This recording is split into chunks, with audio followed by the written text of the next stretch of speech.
সূরা আন-নাহলের 89 নম্বর আয়াত। এই আয়াতে আল্লাহ তাআলা ইরশাদ করছেন, ওয়া নাযালনা আলাইকাল কিতাবা তিবয়ানান লিকুল্লি শাই। নবী হে, আমি এই কিতাবটাকে মানে কোরআনটাকে আপনার কাছে নাজিল করেছি সব জিনিসের ব্যাখ্যা হিসেবে, ওয়া হুদাও হেদায়েত হিসেবে, ওয়া রাহমাতাও রাহমা হিসেবে, ওয়া বুশরা লিল মুসলিমিন আর মুসলমানদের জন্য সুসংবাদ হিসেবে। এই কোরআনে আমাদেরকে জান্নাতের সুসংবাদ দিয়েছে কে? আল্লাহ। আমরা সবাই জান্নাতে যেতে চাই কি চাই না? আমরা এখানে যেমনি একত্রিত হলাম, আল্লাহ জান্নাতেও যেন আমরা একত্রিত হতে পারি, তুমি তৌফিক দাও। আবার এই কোরআনে রহমত আছে না নাই? কোরআনের তাফসীর যখন হয়, কোরআনের আলোচনা যখন হয়, কালামুল্লাহ মাজিদ থেকে তেলাওয়াত যখন হয়, বিশ্বাসীরা যদি চুপ করে সে তেলাওয়াত সে তাফসীর শুনে, তাহলে রহমতের বারিধারা আকাশ থেকে নাজিল করে কে? আল্লাহ। রব্বুল আলামিন বলেন, ওয়া ইযা কুরিআল কুরআনু ফাসতামিউ লাহু ওয়া আনসিতু লাআল্লাকুম তুরহামুন। যখন তোমাদের সামনে কোরআনের তেলাওয়াত করা হয়, কোরআন থেকে বর্ণনা দেওয়া হয়, কোরআনের তাফসীর করা হয়, কান দুটো খরগোশের কানের মতো খাড়া করে মনোযোগ দিয়ে ওই আলোচনা শোনো আর একেবারে চুপচাপ থাকো, তাহলে তোমাদের উপর রহমত নাজিল করবে কে? তাহলে কোরআন আমাদের জন্য সুসংবাদ আমরা পেলাম। আবার কোরআন আমাদের জন্য রহমত, mercy, blessings and the bounties from our lord, এটাও পেলাম। এরপরে আল্লাহ বললেন হুদা, কোরআন আমাদেরকে হেদায়েত দেয়। কি দেয়? কোরআনে সব কিছু আছে। কোরআনে ইতিহাসের কথা আছে, তাই বলে কি এটা ইতিহাসের বই? কোরআনে সমাজ বিজ্ঞানের কথা আছে, তাই বলে এটা সমাজ বিজ্ঞানের বই? কোরআনে নবীদের অনেক মজার মজার গল্প আছে, তাই বলে এটা কি গল্পের বই?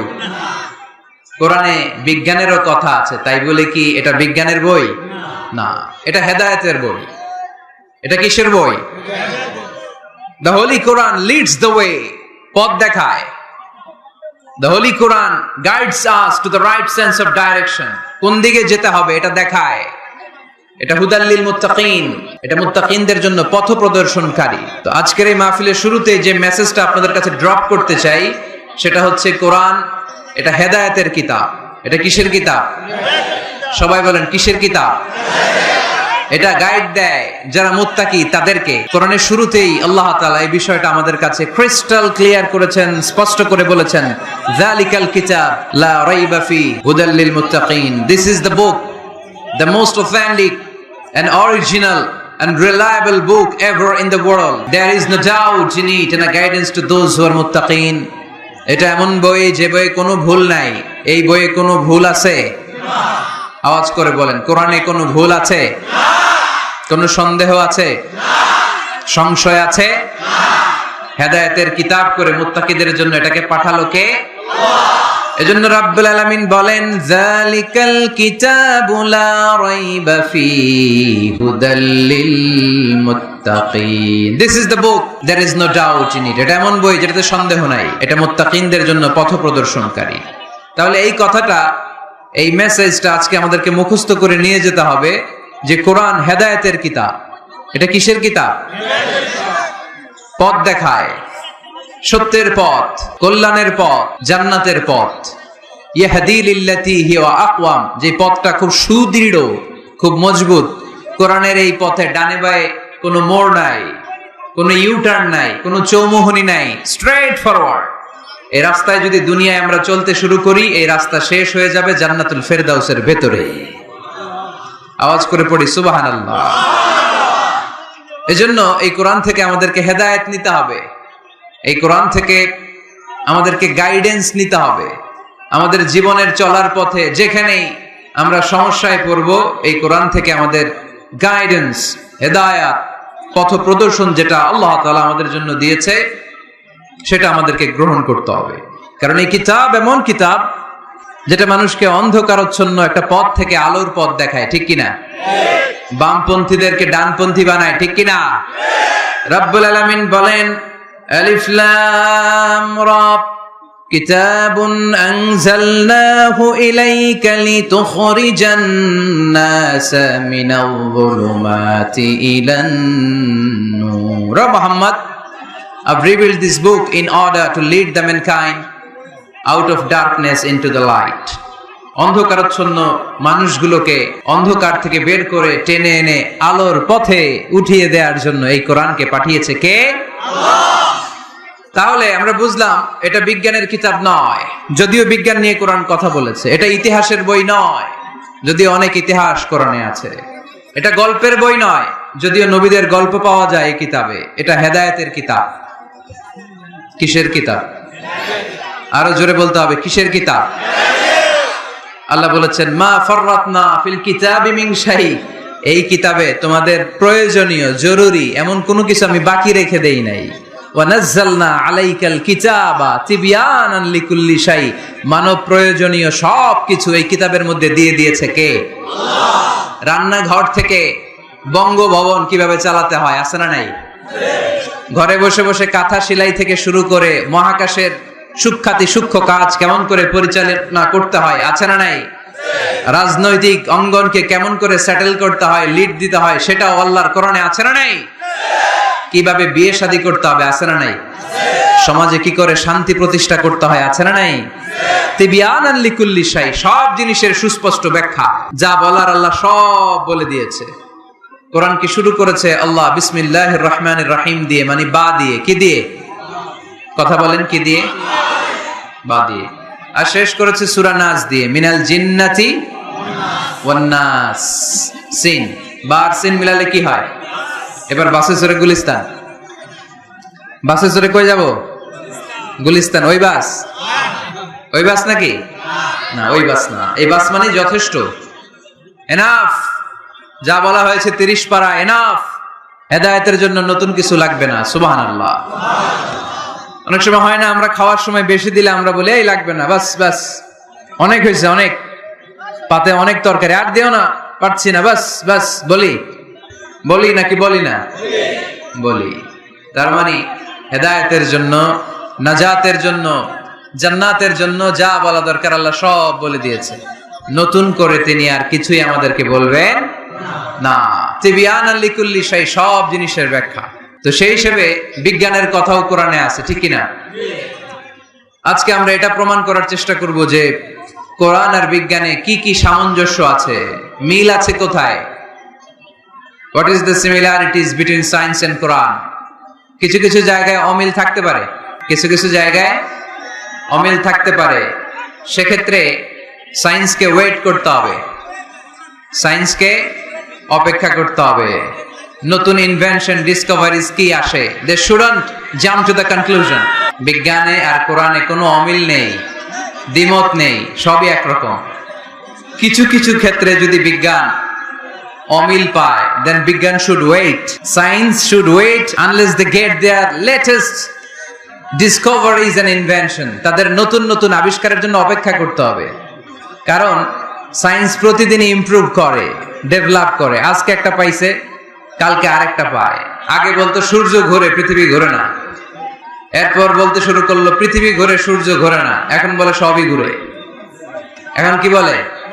সবই ঘুরে। কিন্তু ১৫০০ বছর আগে আল্লাহ বলে দিয়েছেন ওয়া কুল্লুম ফি ফালাকিন ইয়াসবাহুন, মহাকাশে যা আছে সবকিছুই ঘুরে বেড়াচ্ছে। চিল্লায় পড়ে আল্লাহু আকবার। এজন্য the science shouldn't jump to the conclusion the Quranic information is wrong. কোরআনের তথ্য ভুল, এই কথা বলে যেন সায়েন্স ভুল না করে, কারণ সায়েন্সের অনেক কিছু এখনো আবিষ্কার হয়ে সারে নাই। একটা সময় চিকিৎসা বিজ্ঞানীরা বলতো ক্যান্সারের নাই কোনো অ্যান্সার, কিন্তু এখন আবার বলতেছে না, ক্যান্সারেরও অ্যান্সার খুঁজে পাওয়া যাচ্ছে, ঠিক কিনা? তাহলে বোঝা গেল সায়েন্সের সবচেয়ে ফাইনাল থিওরি হচ্ছে যে সায়েন্সের কোনো থিওরি ফাইনাল না। কথা বোঝেন নাই বোধহয়? সায়েন্সের ফাইনাল থিওরি হচ্ছে যে সায়েন্সের কোনো থিওরি ফাইনাল না।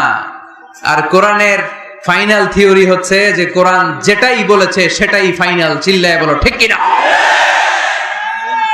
যা শুনিয়েছে আমাদেরকে সবটাই ফাইনাল। তো এই জন্য কি কি মিল আছে, এরকম সাদৃশ্য অনেক খুঁজে পাওয়া যায়। আজকের এই রাতে এত লম্বা চূড়া আলোচনা সম্ভব হবে না। আমি কয়েকটা বিষয় নিয়ে একটু বোঝানোর চেষ্টা করব যে এগুলোতে মিল খুঁজে পাওয়া যায়। যেমন কসমোলজির নাম তোমরা শুনেছো, কসমোলজির নাম শুনেছো না? সৃষ্টি তত্ত্ব, মহাবিশ্ব কি করে সৃষ্টি হলো, সায়েন্স যা বলেছে কোরআন তাই বলেছে। সুবহানাল্লাহ পড়ে। এমব্রায়োলজি, যেটা নিয়ে আমার ছোটখাটো কিছু গবেষণা কর্ম আছে। ভ্রূণ তত্ত্ব, মায়ের পেটে বাচ্চা কিভাবে ডেভেলপ করে, কোরআন যা বলেছে সায়েন্স তাই বলেছে। হিউম্যান অ্যানাটমি, মানুষের দেহের কার্যকারিতা কিভাবে কি কাজ করে, সায়েন্স যা বলেছে কোরআন তাই বলেছে। ফিজিক্স বলে একটা কথা আছে, পড়েছো না তোমরা? পদার্থবিদ্যা, সায়েন্স যা বলেছে কোরআন তাই বলেছে। জুলজি, প্রাণীবিদ্যা, প্রাণী নিয়ে কোরআনে অনেক কথা, সায়েন্স যা বলেছে কোরআন তাই বলেছে। সি সায়েন্স, সাগরের নিচে কি আছে, এই সিক্রেট অফ দ্য সি, এই আন্ডারগ্রাউন্ডে কি আছে, কোরআন যে তথ্য দিয়েছে সাইন বরাবর পুরোটাই স্বীকার করে নিয়েছে। চিল্লায় পড়ি সুবহানাল্লাহ। শুরুতে আমরা দেখি মহাবিশ্ব সৃষ্টি নিয়ে কোরআন কি বলেছে, আর বিজ্ঞান এই আধুনিক সময়ে এসে আমাদেরকে কি জানালো। কোরআন আমাদের সামনে উপস্থাপন করেছে, আওয়ালাম ইয়ারাল্লাযীনা কাফারু আন্নাস সামাওয়াতি ওয়াল আরদা কানাতা রাতকান ফাফাতাকনাহুমা وجعلنا من الماء كل شيء حي أفلا يؤمنون سبحان الله। কাফির মুশরিকরা কি দেখে না, আদিতে সৃষ্টির শুরুতে মহাবিশ্বের সবকিছু আকাশ জমিন এক জায়গায় লেপ্টে ছিল, একটা বিস্ফোরণের মাধ্যমে আমি মহাবিশ্ব তৈরি করলাম। আর এই পৃথিবীর মধ্যে, এই বসুন্ধরার মধ্যে, এই মহাবিশ্বের মধ্যে প্রাণবন্ত যা আছে সবকিছু আমি পানি থেকে তৈরি করলাম। এই পৃথিবীতে প্রাণবন্ত যা আছে তার সবটাই আল্লাহ কি থেকে তৈরি করেছে? পানি থেকে। এটা হচ্ছে কোরআনের থিওরি, যার প্রাণ আছে ওইটা তৈরি হয়েছে পানি থেকে। বিজ্ঞান এসে এটাই স্বীকার করেছে। বিজ্ঞান বলেছে এই পৃথিবীর প্রথম যে প্রাণ এটা পাওয়া গিয়েছে পানিতে। ওই প্রাণের নাম দিয়েছে তারা অ্যামিবা। কি নাম দিয়েছে? It's a very small unicellular organism in this universe.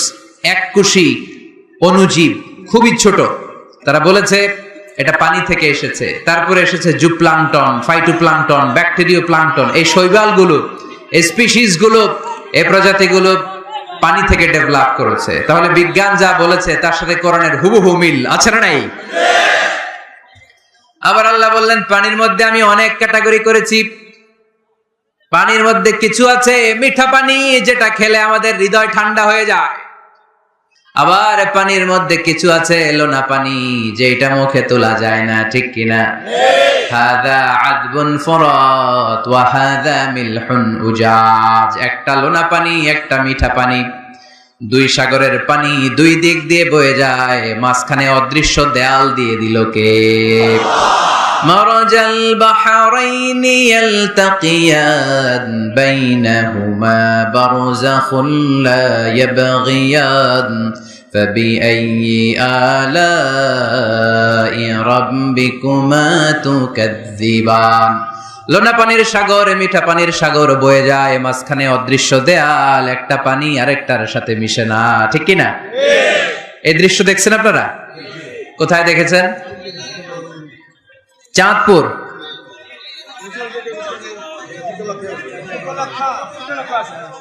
অনেক জায়গায় আছে, বাংলাদেশে আছে কয়েক জায়গায়। শীতলক্ষাতে আছে, আর শীতলক্ষায়, চাঁদপুরে। এরপরে আমি দেখে এসেছি নীল নদ আর লোহিত সাগরের পানি মিশে না। অবাক লাগে না? সুবহানাল্লাহ কইবেন না?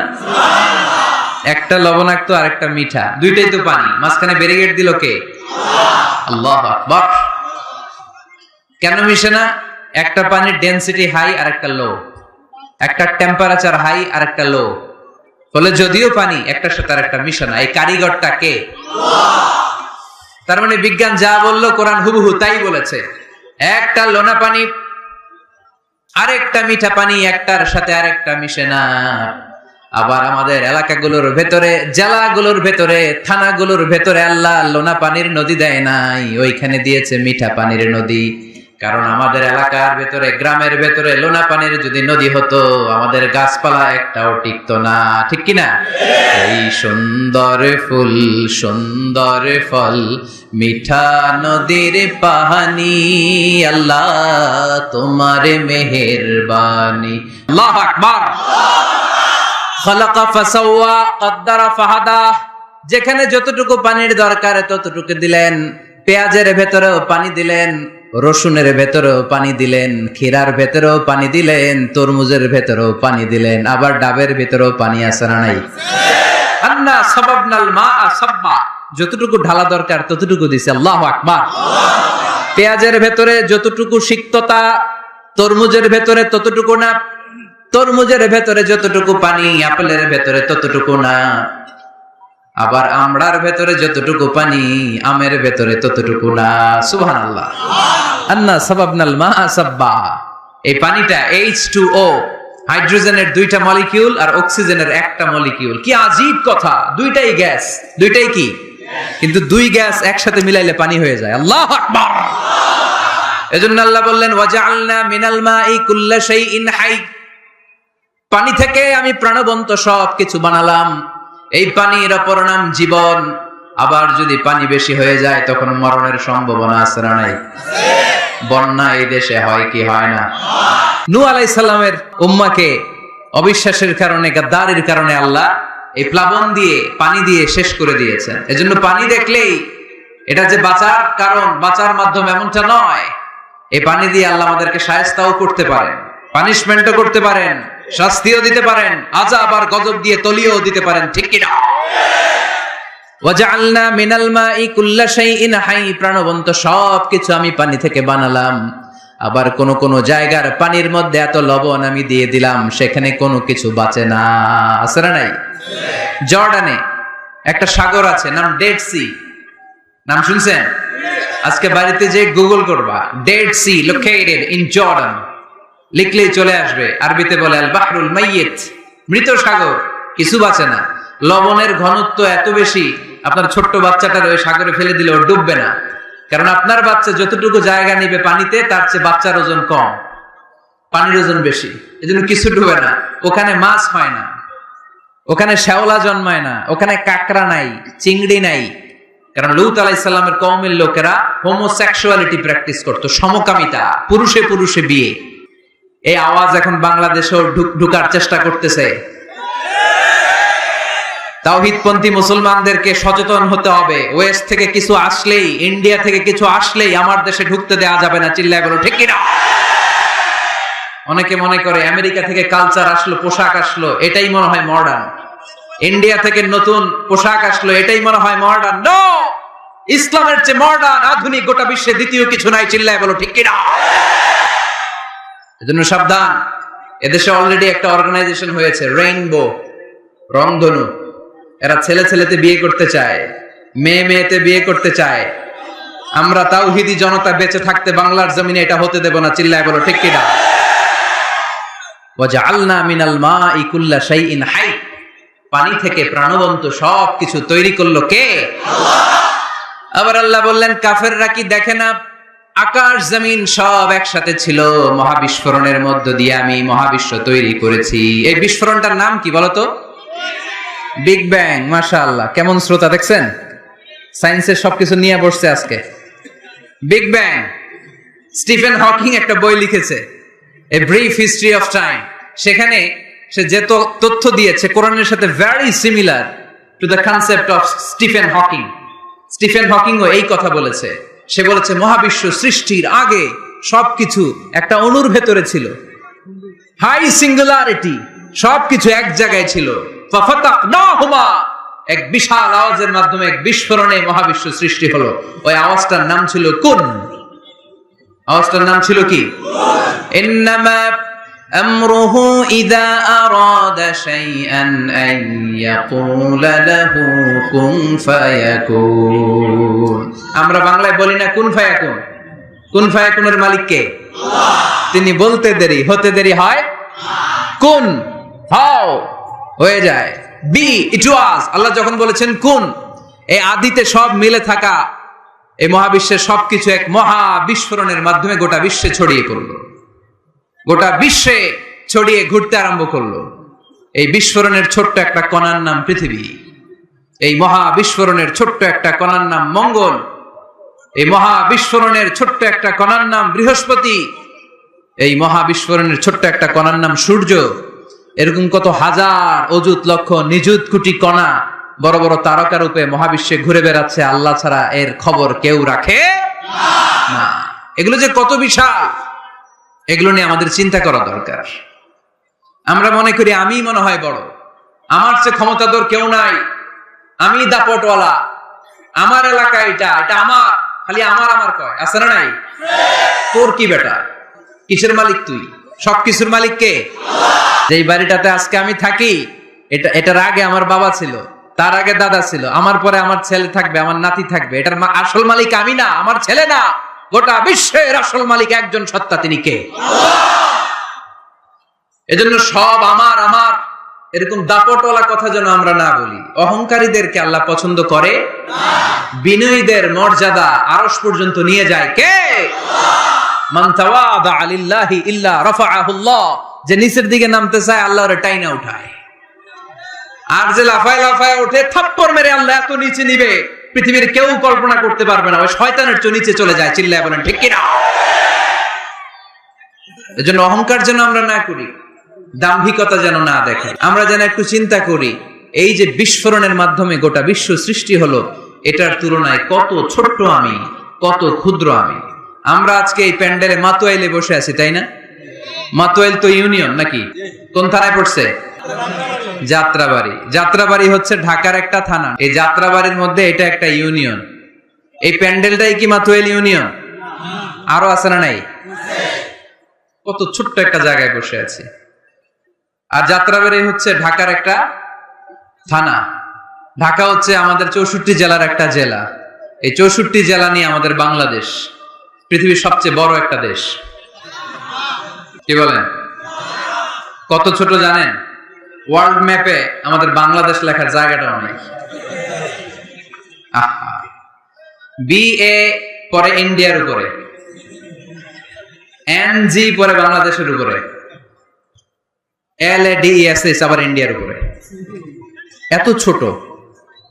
আমাদের প্রতিবেশী দেশ ভারত আমাদের চেয়ে অনেক গুণ বড়। রাশিয়া প্রায় 100 গুণ বড়। তাহলে কত বড় বড় দেশ আছে। এরকম 200টা দেশ নিয়ে আমাদের এই বসুন্ধরা, আমাদের এই পৃথিবী। আবার এই 200টা দেশ মিলে এই পৃথিবীর 30 ভাগ, বাকি 70 ভাগ শুধু পানি। তার মানে মহাবিশ্বের সবচেয়ে বড় গ্রহের নাম পৃথিবী, তাই না? এত বড় হওয়ার পরও এটা বড় হইতে পারে নাই। পৃথিবী যে কত ছোট এটা কল্পনা করলে অবাক হতে হয়। বৃহস্পতি একটা গ্রহ আছে, আমাদের সৌরজগতের গ্রহ। আপনারা দেখবেন গুগল করলে একটার থেকে আরেকটার সাইজ কত বড়। বৃহস্পতি আমাদের চেয়ে অনেক বড়। যেই সূর্যের আলোতে সকালবেলা পৃথিবীটা আলোকিত হয়, এই সূর্যটা পৃথিবীর চেয়ে 13 লক্ষ গুণ বড়। সুবহানাল্লাহ মাহফিল শেষে কয় গুণ বড়? 13 গুণ বড়, 1300 গুণ বড়, 13,000 গুণ বড়। কয় লক্ষ? 13 লক্ষ গুণ বড়। তার মানে 13 লক্ষটা পৃথিবী সূর্যের ভেতরে রাখার জায়গা আছে না নাই? সূর্যই কি তাহলে সবচেয়ে বড়?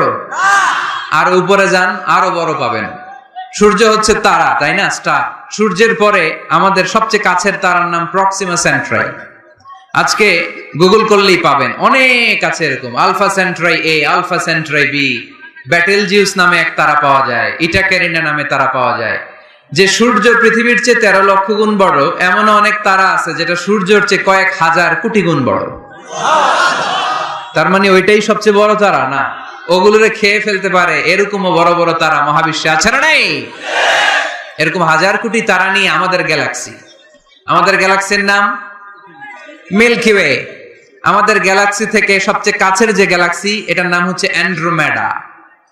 এরকম হাজার হাজার কোটি গ্যালাক্সি নিয়ে প্রথম আকাশের মহাশূন্য। প্রথম আকাশে এখনো যাইতে পারি নাই আপনাদেরকে নিয়ে। প্রথম আকাশের কি? মহাশূন্য। চিল্লায় বলেন প্রথম আকাশের কি? মহাশূন্য। এর অনেক অনেক অনেক উপরে প্রথম আকাশ, যেখানে কিয়ামত অবধি নাসার বিজ্ঞানীদের যাওয়া সম্ভব হবে না। প্রথম আকাশের পরে আবার দ্বিতীয় আকাশের মহাশূন্য। না জানি ওইটাতে কি আছে, না জানি ওইটার মধ্যে আল্লাহ কি সৃষ্টি করে রেখেছে। দ্বিতীয় আকাশের মহাশূন্যের পরে দ্বিতীয় আকাশ, তারপরে তৃতীয় আকাশের মহাশূন্য, তারপরে তৃতীয় আকাশ। সুবহানাল্লাহ কইবেন না? তারপরে চতুর্থ আকাশের মহাশূন্য, তারপরে চতুর্থ আকাশ। একটার চেয়ে আরেকটা কত বড়। বিষ্ণু ইসা ইসলাম বললেন, তোমার হাতের আংটি, এই আংটি যদি সাহারা মরুভূমিতে ফেলে দাও, পুরো মরুভূমির তুলনায় তোমার আংটি যত ছোট, আল্লাহর দ্বিতীয় আসমানের তুলনায় আল্লাহর প্রথম আসমানটা ঠিক তত ছোট। তাহলে এই আসমান, এই আরশ, এই কুরসি, আমার আল্লাহর জাত ও সত্তা, এই মহাবিশ্বের তুলনায় পৃথিবীটা কতটুকু, বাংলাদেশ কতটুকু, যাত্রাবাড়ি কতটুকু, মাতুয়াইল কতটুকু, প্যান্ডেলটা কতটুকু, আর আমি না খানদান কতটুকু। কত নগণ্য আমি, কত ক্ষুদ্র আমি, কত তুচ্ছ আমি।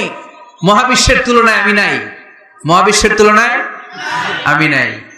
এক লোক ব্যাংকে টাকা তুলতে গেছে, 5,000 টাকা। কয় টাকা? তো সিরিয়ালে দাঁড়ায় আছে, দেখে তার সামনের এক লোক 50 লাখ টাকা তুলতেছে। কয় লাখ? উনি তুলবে কয় লাখ? সামনের লোক উনি তুলবে 5,000 টাকা। তো হঠাৎ করে দেখলো যে সামনের লোকটা যে 50 লাখ টাকা তুলবে, ও লিখছে 50 লাখ টাকা মাত্র। যত বড় অঙ্কই হোক, শেষে কি লিখতে হয়? তো ক্যাশের মধ্যে লিখছে, চেকের মধ্যে, যে 50 লক্ষ টাকা মাত্র। তো এইটা দেখে ও পড়ে গেছে বিপদে। হায় হায়, 50 লক্ষ টাকা মাত্র। তো তারপর ওর চেক নিয়ে ও ক্যাশ কাউন্টারে দিছে। ক্যাশ কাউন্টার দেখতেছে, উনি লিখছে 5,000 টাকা নাই। 5,000 টাকার পরে কি লিখছে? নাই। তো ক্যাশে যে বসছে, কি ভাই ঘটনা কি? এত এত ক্লায়েন্টের সাথে ফিনান্সিয়াল ট্রানজাকশন হ্যান্ডেল করি, আমার জীবনে কাউরে তো টাকার সংখ্যার পরে নাই লিখতে দেখি নাই। ঘটনাটা কি? তো সে বলতে শুরু করলো, ভাই আমার আগে দেখলাম একজন 50 লাখ টাকা তুলছে, তো 50 লাখ টাকা যদি মাত্র হয়, আমার 5,000 তো নাই। তো এই যে মহাবিশ্বের বর্ণনা যে তোমাদেরকে শোনালাম, এগুলো যদি চিন্তা করি, আমি আছি? আমি নাই, কিছুই না আমি। কত তুচ্ছ আমি, কত নগণ্য আমি। এই মহাবিশ্বকে এক মহা বিস্ফোরণের মাধ্যমে তৈরি করেছে কে? আবার আল্লাহ বললেন, ওয়াস-সামাআ বানাইনাহা বিআইদিন ওয়া ইন্না লামুসিউন। বিস্ফোরণের মাধ্যমে শুধু আকাশ সৃষ্টি করে আমি বসে থাকি নাই, এই আকাশ জমিনকে আমি আল্লাহ প্রতিনিয়ত প্রশস্ত করে দিচ্ছি। এই মহাবিশ্ব প্রশস্ত হচ্ছে, ইটস অ্যাক্সেলারেটিং, অলওয়েজ অ্যাক্সেলারেটিং। প্রশস্ত হচ্ছে, এক্সপান্ড হচ্ছে, অ্যাক্সেলারেট হচ্ছে। এটা কোরআনের কথা। কিসের কথা? 1988 সালে, ঠিক কাটায় কাটায় আজ থেকে 20 বছর আগে, সুপারনোভা কসমোলজি প্রজেক্ট নামে একটা প্রজেক্ট করে তারাও গবেষণা করে পেয়েছে যে মহাবিশ্ব স্থির নেই, এটা ঘোরার পাশাপাশি অ্যাক্সেলারেট হচ্ছে। চিল্লায় পড়তে হবে আল্লাহু আকবার। তার মানে কোরআনে যে তথ্য উপাত্ত আল্লাহ দিয়েছেন, বিজ্ঞানের সাথে এগুলো সাদৃশ্য আছে না নাই? আবার আল্লাহ কসম কেটে বললেন, ফালা উকসিমু বিমাওয়াকি'ন নুজুমি ওয়া ইন্নাহু লাকসামুন লাউ তা'লামুনা আযীম। আমি আল্লাহ তারকা পতিত হওয়ার জায়গাগুলোর কসম খাই, যেখানে তারকাগুলো ঘুরতে ঘুরতে ঘুরতে ঘুরতে ওইটার রেঞ্জে যখন চলে যায়, মুহূর্তের মধ্যে তারকা তার অস্তিত্ব হারিয়ে ফেলে। সুবহানাল্লাহ। তারকা পতিত হওয়ার জায়গাগুলোর শপথ করলেন কে? এটাকে কোরআন বলেছে মাওয়াকিউন নুজুম। নাজমুন মানে তারা, যেখানে তারা তার অস্তিত্ব হারায়। কোরআন বলেছে মাওয়াকিউন নুজুম, কিন্তু বিজ্ঞান এটার নাম দিয়েছে ব্ল্যাক হোল। বিজ্ঞান এটার নাম দিয়েছে কি? Black hole. তারা ঘুরতে ঘুরতে এই ব্ল্যাক হোলের রেঞ্জের মধ্যে যদি চলে আসে, মুহূর্তের মধ্যে তারাগুলো নিঃশেষ হয়ে যায়, যেখানে তারা তার অস্তিত্ব হারায়। কোরআন বলেছে মাওয়াকিউন নুজুম। সায়েন্স এটার নাম দিয়েছে ব্ল্যাক হোল। ব্ল্যাক হোল মহাবিশ্বের এমন ভয়ঙ্কর একটা বিষয়, এই ব্ল্যাক হোলের রেঞ্জের মধ্যে যদি কোনো তারা সূর্যের চেয়েও 1000 কোটি গুণ বড় সাইজের তারা ঘুরতে ঘুরতে ঘুরতে ব্ল্যাক হোলের সামনে আসে, বাচ্চার মুখে হাওয়াই মিঠাই দিলে যেমনি হাওয়াই মিঠাই মুহূর্তেই নাই, ওই তারাও মুহূর্তেই নাই। সুবহানাল্লাহ। মাতুয়াইলে হাওয়াই মিঠাই পাওয়া যায়? পাওয়া যায়? কই পাওয়া যায়? হ্যাঁ, আগে যখন আমরা ছোট ছিলাম আমরা এগুলো খাইতাম তো। কটকটি, কটকটি আছে এখন?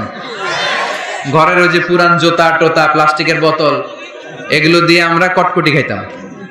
আর খাইতাম এই হাওয়াই মিঠাই, খুব মজা লাগতো। এগুলো এরকম গোল করে সাজায় রাখতো, জিব্বায় লাগাইলেই নাই। খাইছেন আপনারা?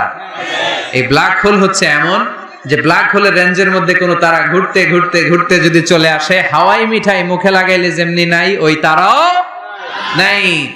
তার মানে কোরআন বলেছে মাওয়াকিউন নুজুম, সায়েন্স বলেছে ব্ল্যাক হোল, দুটার মধ্যে মিল আছে না নাই? তাহলে কসমোলজি নিয়ে কথা এখানেই শেষ করি। সৃষ্টি তত্ত্বে আমরা যা পেলাম, বিস্ফোরণে সৃষ্টি হয়েছে। কোরআন বলেছে ফাতাকনাহুমা, সায়েন্স বলেছে বিগ ব্যাং থিওরি। কোরআন বলেছে মুসিউন, যেটা অ্যাক্সেলারেট হচ্ছে, সায়েন্স এটার নাম দিয়েছে সুপারনোভা কসমোলজি প্রজেক্ট। কোরআন নাম দিয়েছে মাওয়াকিউন নুজুম, সায়েন্স বলেছে ব্ল্যাক হোল। প্রতিটা জায়গায় কোরআনের সাথে সায়েন্সের মিল আছে না নাই?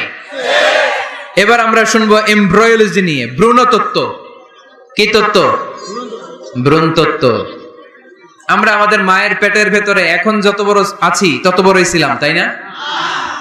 কতটুকু ছিলেন? কতটুকু? একেবারে ছোট ছোট্ট ছোট্ট ছোট্ট। বাবার শুক্রাণু, মায়ের ডিম্বাণু, দুইটা মিলিয়ে মায়ের পেটের ভেতরে আমার অস্তিত্ব দান করলেন কে? কিছুই ছিলাম না আমি। সায়েন্স 1977-এ হাম এন্ড লিয়েনহুক নামে দুইজন সায়েন্টিস্ট অনুবীক্ষণ যন্ত্র দিয়ে ওরা খুঁজে পেয়েছে যে শুক্রাণুর ভেতরে, স্পার্মের ভেতরে প্রাণের অস্তিত্ব আছে। কিন্তু ১৫০০ বছর আগে এর ভেতরে যে প্রাণ আছে সেটার ঘোষণা কোরআনে দিয়ে দিয়েছে কে? ওভাম এন্ড স্পার্ম, দুইটা মিলে হয় জাইগোট। তারপর জাইগোট থেকে হয় এমব্রয়ো, ভ্রূণ। আমি, আপনি, আমরা সবাই ছিলাম ছোট্ট একটা ভ্রূণ, ব্যাঙ্গাচির মতো। বর্ষাকালে মাতু আইলে খালে বিলে ব্যাঙ্গের পোনা পাওয়া যায় না? দেখতে মাছের বাচ্চার মতো, তাই না? ছোট বাচ্চারা মনে করে মাছের পোনা, বাড়িতে ধইরা নিয়ে আস, মারাকে মা পোনা লয়ে আইছি, মায়ের দেখে দেখ কোনি আছে না নাই? আসলে কি এটা মাছ? এটা কি ব্যাঙ্গের পোনা? তো আমরা, আমি, আপনি, প্রত্যেকে আমরা ব্যাঙ্গের পোনার মতো ছিলাম, রক্ত চোষা জোকের মতো ছিলাম, মায়ের জরায়ুর দেয়ালের মধ্যে লেগেছিলাম। তারপরে আল্লাহ তাআলা আমাদেরকে বড় করতে আরম্ভ করলেন। এই স্পার্ম ড্রপ থেকে আমরা হলাম ব্লাড ক্লট, রক্তপিণ্ড। সেখান থেকে আমরা হলাম মুদগা, নুতফা, আলাকা, মুদগা, 3 স্টেজ। প্রতি 40 দিন পর পর আমার সাইজ বাড়তে লাগলো। সায়েন্স এটা স্বীকার করেছে যে প্রত্যেক 40 দিন পর বাচ্চার একটা নোটিসেবল ডেভেলপমেন্ট ঘটে। আল্লাহ রাসূল সাল্লাল্লাহু আলাইহি ওয়াসাল্লাম বলেছেন ইন্না খালকাকুম ইউজমাউ ফি বাতনি উম্মিহি 40 ইয়াওমা, প্রতি 40 দিন পর তোমার মায়ের পেটের ভেতরে তোমার সাইজ একটু বড় করা হয়। চিল্লায় পড়ি আল্লাহু আকবার। তারপরে তুমি নুতফা থাকো, নুতফা থেকে তুমি আলাকা হও, আলাকা থেকে মুদগা, স্টেপ বাই স্টেপ রক্তপিণ্ড। তারপরে আমি হয়ে যাই গোশতপিণ্ড। ওই গোশতের ভেতরে আল্লাহ তাআলা আমার স্কেলিটন দেয়, কঙ্কাল। তারপরে এই কঙ্কালের চারদিক দিয়ে গোশত দিয়ে আমাকে আল্লাহ প্রস্তুত করে। সর্বশেষ এই চামড়ার লেভেল দিয়ে মায়ের পেটে আমাকে ডেকোরেটিং করে কে? আল্লাহ। ওয়ালাকাদ খালাকনাল ইনসানা মিন সুলালাতিন মিন তিন সুম্মা জাআলনাহু নুতফাতান ফি ক্বারারিন মাকিন ثم خلقنا النطفة علقة فخلقنا العلقة مضغة فخلقنا المضغة عظاما فكسونا العظام لحما ثم أنشأناه خلقا آخر فتبارك الله أحسن الخالقين. পড়েন আল্লাহু আকবার। আল্লাহ বলেন ছোট্ট নাপাক বীর্য থেকে তোমারে তৈরি করলাম, তুমি ছিলা পানির ফোঁটা, সেখান থেকে বানালাম জমাটবদ্ধ রক্তপিণ্ড, সেখান থেকে গোশতপিণ্ড। ওই গোশতের ভেতরে তোমার কঙ্কাল আমি জুড়ে দিলাম, কঙ্কালের উপরে গোশত দিয়ে প্যাকেট পড়ালাম, সর্বশেষে চামড়া দিয়ে ডেকোরেশন করে দিলাম। ছোট্ট ছিলাম আমরা, একেবারে ছোট্ট, অনেক ছোট্ট। আস্তে আস্তে আমার হাত গজালো, আমার পা গজালো, আমার হেয়ারিং সিস্টেম চালু হলো, আমার ডাইজেস্টিভ সিস্টেম চালু হলো, আমার স্টোমাক হলো, আমার ব্লাড সার্কুলেশন শুরু হলো, আমার হার্টের 2টা পার্টিশন হলো। আল্লাহ রুহের ফুৎকার দিলেন, আমি মানুষ হয়ে দুনিয়ায় আসলাম। কোন সুবহানাল্লাহ। 2টা পার্টিশন করে দিলেন। আর এই পাম্প মেশিন আমার মায়ের পেটের ভেতরেই চালু করে দিলেন কে? এক মুহূর্তের জন্য যদি এই পাম্প পেশিনটা বন্ধ হয়ে যায়, মুহূর্তে আমারে ঠুস বানায় দিবে কে? রুহুর ফুৎকার যখন মায়ের পেটে দিলেন, হার্টবিট চালু হয়ে গেল অলিন্দ নিলয়। বাংলায় কি বলে? ইংরেজিতে সিস্টলিক এন্ড ডায়াস্টলিক। ধপ ধপ ধপ করে আমার এই হার্টের পার্টিশন থেকে ধপ ধপ করে আমি যে পৃথিবীতে এসেছি এটা জানান দিল কে? এই প্রক্রিয়ায় আল্লাহ আমারে বানালেন। এই যে এতগুলো মাস মায়ের পেটের ভেতরে ছিলাম, পৃথিবীর কেউ আমারে খাবার দিতে পারছে? চিকিৎসা করতে পারছে? যে আমারে খাবার দিলেন, অক্সিজেন দিলেন, নাম কি? আল্লাহ। 7 মাস আল্লাহ বললেন ফি যুলুমাতিন সালাস, 3টা প্যাকেটের ভিতরে তুমি ছিলা। কোরআন বলে কয়টা প্যাকেট? জোরে বলেন, সবাই বলেন কয়টা? কোরআনের ভাষ্য মতে 3টা প্যাকেট। মডার্ন সায়েন্সও তাই বলেছে, 3টা প্যাকেট। প্রথম প্যাকেটের নাম প্লাসেন্টা, ইংরেজিতে বলে প্লাসেন্টা। এটা হচ্ছে ফুল। বাচ্চা বেরো আর কিছুক্ষণ পরে মায়ের জরায়ের ওখান থেকে একটা ফুল বেরিয়ে আসে। এইটার প্যাকেটে ছিলাম। প্যাকেট বানাইছিল কে? আল্লাহ। 2 নম্বর প্যাকেটের নাম ওম, মায়ের জরায়ু। জরায়ের প্যাকেটের ভিতরে ছিলাম। 3 নম্বর হচ্ছে আমার মায়ের পেট, হার্ট বেলি, এই পেটের প্যাকেট। 3টা প্যাকেটের ভিতরে ফি করারিন মাকিন, গোপনতম প্রকোষ্ঠে আমাকে মায়ের পেটের ভেতর থেকে পৃথিবীতে বের করে দিল কে? আল্লাহ। কত ক্ষুদ্র ছিলাম, সেখানে আমি বিজয়ী হয়েছি, ঠিক কিনা? এই যে লাম, তারা প্রমাণ করেছে যে অণুবীক্ষণ যন্ত্র দিয়ে তারা দেখেছে 1 ফোঁটা বীর্যের ভেতরে 20 কোটি শুক্রাণু যদি না থাকে, তাহলে ওই ফোঁটা শুক্রাণু থেকে মায়ের গর্ভে কোনো সন্তান জন্ম লাভ করে না। কয় কোটি? আমি ওই 20 কোটি শুক্রাণুর একটা, আপনি ওই 20 কোটি শুক্রাণুর একটা, ঠিক কিনা? তার মানে মহা একটা যুদ্ধ হয়েছিল তখন ডিম্বাণুর ভেতরে আঘাত করার জন্য। সেই যুদ্ধে 19,99,99,999 শুক্রাণুকে পেছনে ফেলে ওই খেলায় চ্যাম্পিয়ন হয়েছিলাম আমি। চিল্লায় বলেন ঠিক কিনা? ওই দিন মায়ের পেটে যে আমার অস্তিত্বের জানান আমি দিয়েছিলাম, তখন আমার হাত ছিল নাকি? পা ছিল? দাদা ছিল? দাদি ছিল? টাকা ছিল? ব্যাংক ব্যালেন্স ছিল? কিছুই ছিল না। তখন আমি বিজয়ী হয়েছি। তখনও যখন আমি বিজয় লাভ করতে পেরেছি, এই দুনিয়ার বুকে এসেও আমাদের বিজয় কেউ ঠেকায় রাখতে পারবে না। চিল্লায় বলেন ঠিক কিনা? আমরা বিজয় করতে এসেছি, যাই করব আমরা ভালোভাবে করব, এটা ইসলামের শিক্ষা, ঠিক কিনা? কাজ ছোট হোক বড় হোক, ভালো করলে সওয়াব আছে না নাই? যে কোনো কাজ করো না ভাই, যে কোনো কাজ করো, তা যেন হয় সবার চেয়ে সবচেয়ে সুন্দর। যে কোনো কাজ করো না ভাই, যে কোনো কাজ করো, তা যেন হয় সবার চেয়ে সবচেয়ে সুন্দর। হোক না সেটা পড়ালেখা, রঙের ভাষায় ছবি আঁকা, হোক না সেটা সামান্য কাজ কিংবা মহত্তর, তা যেন হয় সবার চেয়ে সবচেয়ে সুন্দর। আলহামদুলিল্লাহ পড়ো।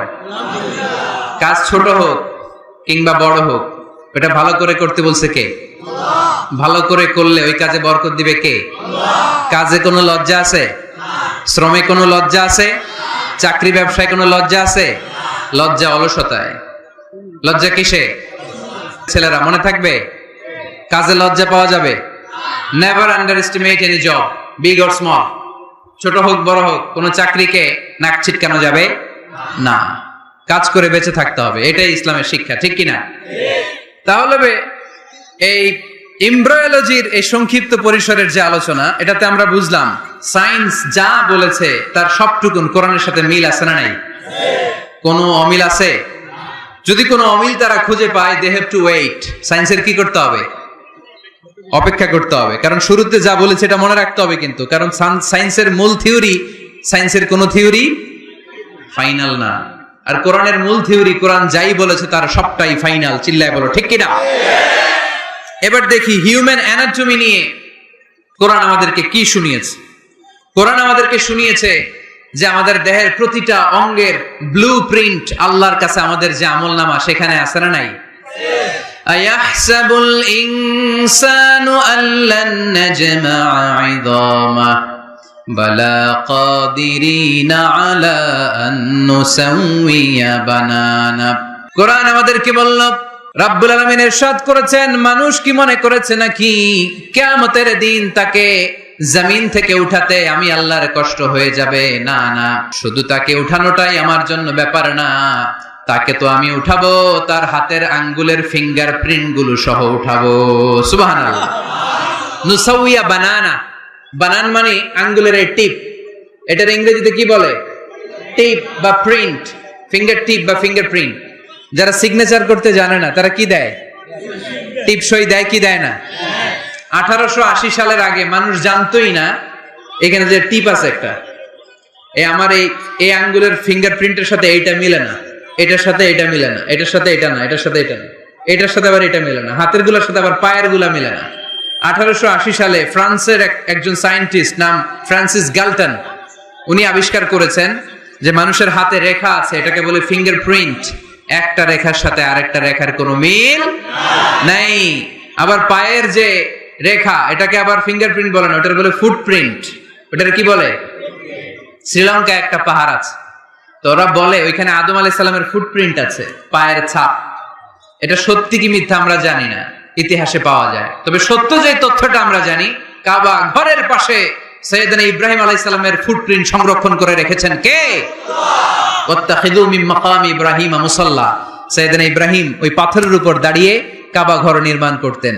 যতটুকু ওঠা লাগতো এসকালেটরের মতো, লিফটের মতো উপরে উঠে যেত, আবার নিচে নামার দরকার হলে মুহূর্তের মধ্যে এসকালেটরের মতো ওই পাথরটা নিচে নেমে যেত। চিল্লায় পড়ি সুবহানাল্লাহ। আবার প্রাণীদের সংখ্যা শনাক্তকরণের জন্য এই ফুটপ্রিন্ট লাগে। যেমন সুন্দরবনে বা অ্যামাজন জঙ্গলে বাঘ কয়টা আছে গুনতে হবে, বাঘ শুমারি হয়। আমাদের হয় আদমশুমারি, আমাদের কি হয়? আর আমাদের সুন্দরবনে কি হয়? বাঘ শুমারি। তো বাঘ গুনবে কিভাবে? কাছে যে এমনি গুনবে, বাঘ মামা 1, বাঘ মামা 2, বাঘ মামা 3, আর বাঘ আপনারা ছেড়ে দিবে নাকি? এমনি গনে? ওখানে আসলে বাঘ মামার কাছে যাওয়া যায় না, তাহলে খবর আছে। ওখানে বাঘের পায়ের ছাপ দেখে বাঘ শুমারি হয়, কারণ একটা বাঘের পায়ের ছাপের সাথে আরেকটা বাঘের পায়ের ছাপের কোনো মিল না। কারিগরটার নাম কি? ফ্রান্সিস গ্যালটন 1880 সালে আবিষ্কার করলেন যে একটার সাথে আরেকটার মিল নেই। 1880 সালের আগে পৃথিবীর কেউই জানতো না এই জায়গায় এই কারিশমা আছে। কেউ জানতো? কিন্তু 1400 বছর আগে কোরআনের মধ্যে বলে দিয়েছে কে? আয়াহসাবুল ইনসানু আল্লান নাজমা'a 'ইদামা বালা কাদিরিনা আলা আন নুসাউইয়া বানানা। মানুষ কি মনে করেছে নাকি মানুষ মরে যাবে, হাড় গোড় পচে যাবে, তারে আমি উঠাতে পারবো না? আর তোরে তো আমি উঠাবোই, তোর ফিঙ্গারপ্রিন্ট সহকারে উঠাইয়া দেব। এখন সব জায়গায় এটা লাগে। সিম যারা কিনতে যান, সিম, গ্রামীণের সিম কিনতে গেলে লাগে না? এটাকে বলে বায়োমেট্রিক অথেন্টিকেশন। সিম কিনতে লাগে, ইমিগ্রেশন পাস করবেন, ফিঙ্গারপ্রিন্ট লাগে, এম্বাসিতে লাগে। তাহলে ফিঙ্গারপ্রিন্টের ব্যাপারে সায়েন্স যা বলেছে আর কোরআন যা বলেছে কোনো অমিল আছে? নাই। এরপর আল্লাহ যে উঠাবেন, মিনহা খালাকনাকুম ওয়া ফিহা নুঈদুকুম ওয়া মিনহা নুখরিজুকুম তারাতান উখরা। মাটি থেকে বানালাম, মাটি থেকে তোমাদেরকে তৈরি করলাম, মাটির কবরে তোমাদেরকে শুইয়ে দিলাম, আবার মাটির কবর থেকে হাসরের মাঠে আমাদেরকে তুলে ফেলবেন কে? এখন এই যে মাটির ভেতরে আমরা রইলাম, মাটির ঘরে আমরা থাকলাম, পচে গেলাম, মরে গেলাম, কিভাবে উঠাবে? আল্লাহ রাসূল সাল্লাল্লাহু আলাইহি ওয়াসাল্লাম বললেন কিভাবে তোমাদেরকে উঠাবে শোনো। মজার ঘটনা, খেয়াল করে শুনেন। আল্লাহ রাসূল সাল্লাল্লাহু আলাইহি ওয়াসাল্লাম বললেন, সহিহ মুসলিমের বর্ণনা, ইন্না ফিল জাসাদি আযমান লা তাআকুলুহুল আরদু আবাদান ওয়া মিনহু ইউরাক্কাবুল খালকু কুল্লুহু ইয়াউমাল কিয়ামা। আল্লাহ রাসূল বললেন, নিশ্চয়ই প্রত্যেক মানুষের, প্রত্যেক প্রাণীর দেহের মধ্যে একটা ছোট হাড় আছে। কি আছে? হাড় বা হাড্ডি। লা তাআকুলুহুল আরদু আবাদা, মাটি কখনো এই হাড্ডিটারে খেতে পারে না। ওয়া মিনহু ইউরাক্কাবুল খালকু কুল্লুহু ইয়াউমাল কিয়ামা, কিয়ামতের দিন ওই হাড্ডিকে বেসিক ধরে সবগুলো মানুষকে দাঁড় করায় দিবে কে? সাহাবারা জিজ্ঞেস করলেন, আইয়ু আযমিন ইয়া রাসূলুল্লাহ, ও আল্লাহর হাবিব ওই হাড্ডিটার নাম কি? আমাদের জানতে বড় মনে চায়। বিশ্বনবী বললেন, হাড্ডিটার নাম হলো আজবুয যানাব। আজবুয যানাব ইংরেজিতে বলে কক্সিক্স। ইংরেজিতে কি বলে? ডাক্তার হওয়া কে কে হাত তোলো। ডাক্তার হতে চাও দেখি কে কে? মাতোয়েলের ছেলেরা। এদিকে ডাক্তার নাই, তোমরা পুলিশের লাঠি চার্জ বাহিনীতে যোগ দিও। যে ধাক্কা ধাক্কি শিখছো তোমরা পুলিশের লাঠি চার্জের একটা উইং থাকে না, ওইখানে চাকরি নিয়ে পিটায় যে এই ধাক্কা ধাক্কি করতেছো কোরআনের মাহফিলে। তাহলে ডাক্তার হওয়া কারা কারা দেখি? মাশাআল্লাহ মাশাআল্লাহ, আল্লাহ তোমাদেরকে বড় ডাক্তার হওয়ার তৌফিক দান করুক। হাত নামাও। আজকে বাসায় যে লিখবা কক্সিক্স, এই কক্সিক্স এটাকে আরবিতে বলে সহিহ মুসলিম শরীফের হাদিস আজবুদ জানাব, আমাদের যে শির দ্বারা আছে না নাই, এটারে বলে মেরুদণ্ড, ডাক্তারি ভাষায় স্পাইনাল কর্ড। এই স্পাইনাল কর্ডের একেবারে নিচে ট্রায়াঙ্গেল, ত্রিভুজ আকৃতির 3 কোণার একটা ছোট্ট হাড্ডি আছে। কয় কোণা? 3 কোণা। এটা প্রাণীরও আছে, আমাদেরও আছে। হিন্দুরা যখন শ্মশানে মানুষ পোড়ায়, গোশত, হাড্ডি, রক্ত সব পুড়ে যায়, কিন্তু এই ট্রায়াঙ্গেল কক্সিক্স পুড়ে না। আমাদেরকে কবরস্থানে যখন শুইয়ে দেয়া হয়, আমাদের হাত পা মাটিতে খেয়ে ফেলে, সব জীর্ণ শীর্ণ হয়ে যায়, পচে যায়, গলে যায়, কিন্তু শিরদাঁড়ার নিচে ট্রায়াঙ্গেল, ত্রিভুজ আকৃতির যে হাড্ডির কণা, যেটার নাম কক্সিক্স, ওইটা কখনো পচে। কিয়ামতের দিন ওই কক্সিক্স থেকে, ওইটাকে বেসিক অফ দ্য বেসিক্স ধরে আমাদেরকে উঠায় দিবে কে? এজন্য আল্লাহ বললেন মিনহা খালাকনাকুম ওয়া ফিহা নুঈদুকুম ওয়া মিনহা নুখরিজুকুম তারাতান উখরা। মাটি থেকে বানালাম, মাটির কবরে শুইয়ে দিলাম, আবার মাটির কবর থেকে তোমাদেরকে দাঁড় করাবে কে? তাহলে আজবুজ জানাব কোরআনের ভাষা, হাদিসের ভাষা, বিজ্ঞানের ভাষা হচ্ছে কক্সিক্স। মিল আছে না নাই? চিল্লায় বলতে হবে, মিল আছে না নাই? কি কষ্ট হচ্ছে আপনাদের? আরো 2-1 মিনিট শুনবেন? শুনবেন?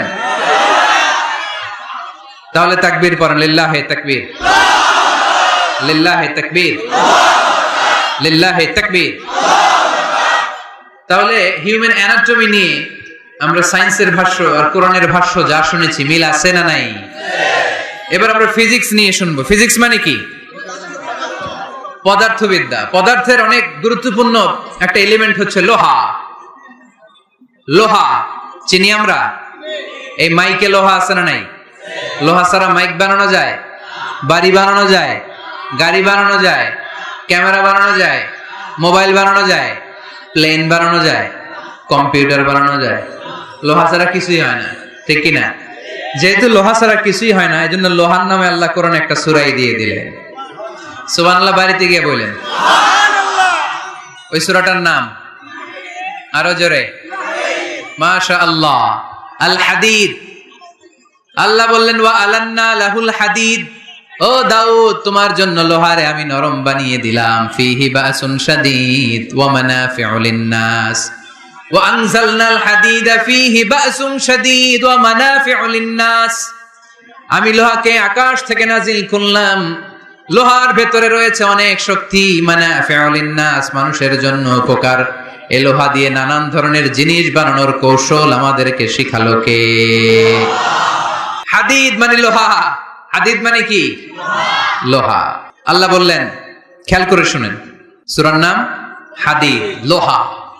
ওয়া আনজালনাল হাদিদ, লোহাকে আমি নাজিল করেছি। এই আয়াত থেকে বোঝা গেল লোহা পৃথিবীর উপাদান না। চাচা, ওয়া আনজালনাল হাদিদ, লোহাকে আমি নাজিল করেছি। আকাশ থেকে বৃষ্টি নাজিল করে কে? আল্লাহ। এই কোরআনকে নাজিল করছে কে? আল্লাহ। নাজিল কি উপরের থেকে হয় না নিচ থেকে?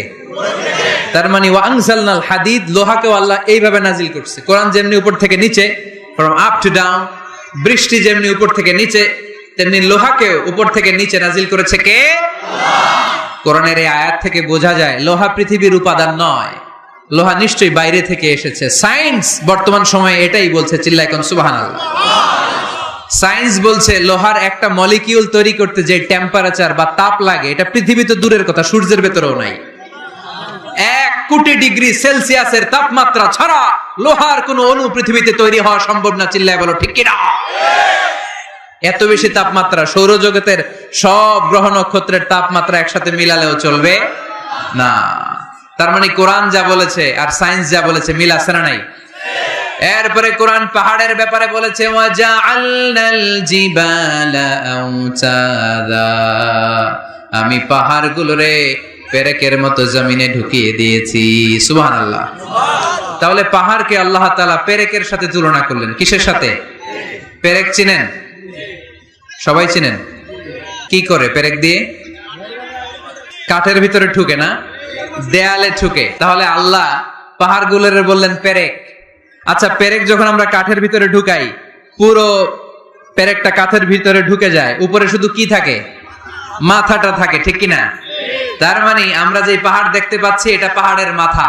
পুরো পেরেক যেমনি কাঠের ভিতরে, পুরো পাহাড়টা আছে মাটির ভিতরে। চিল্লায় পড়ি আল্লাহু আকবার। জমিনে আমরা দৃশ্যমান এই পৃথিবীতে খালি চোখে যে পাহাড় দেখতে পাই, এটা আসল পাহাড় না, এটা পাহাড়ের মাথা। যেমনি পেরেক যখন কাঠের ভিতরে ঢুকে দেই, পুরো পেরেকটা কাঠের ভিতরে ঢুকে যায় কি যায় না? পেরেক নিয়ে যখন আমি হাতুড়ি দিয়ে মারলাম, পুরো পেরেকটা কই যায়?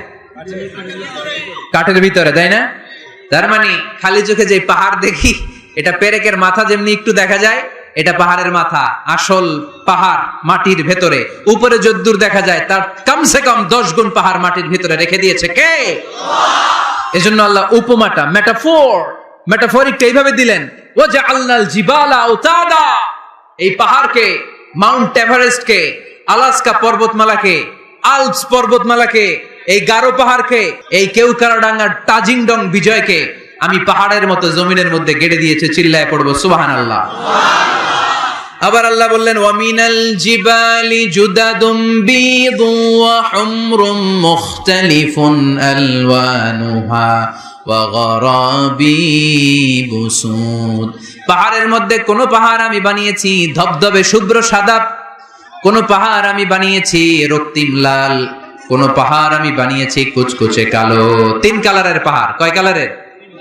মৌলিক ভাবে ধবধবে শুভ্র সাদা পাহাড়, অথবা রক্তিম লাল পাহাড়, অথবা কুচকুচে কালো পাহাড়।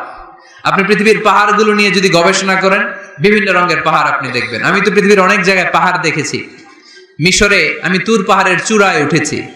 ওখানে যেখানে মুসা আলাইহিস সালামের কাছে আল্লাহ নূরের তাজাল্লি দিয়ে ফোকাস করেছেন, পাহাড়টার নাম তুর পাহাড়। 2 বার আমি উঠেছি এটার চূড়ায়। উঠতে আমার অনেক কষ্ট হয়েছে।